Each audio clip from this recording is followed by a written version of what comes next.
Hello everyone, welcome back to ResearchRover. In this video, I will show you an amazing shortcut in MS Excel that will save you tons of time.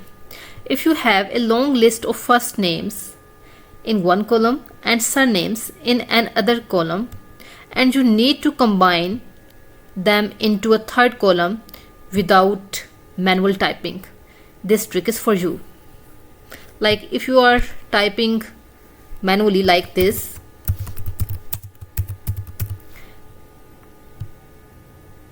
so don't do this, just simple use this trick. Simple place your cursor in the full name column and press Ctrl with E. Here it is, and within seconds Excel will automatically merge the names and surnames for you. No formula, no extra efforts. Watch now to learn this time-saving trick. Don't forget to subscribe to my channel for more useful tips.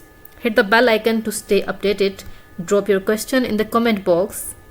I will definitely like to reply your query.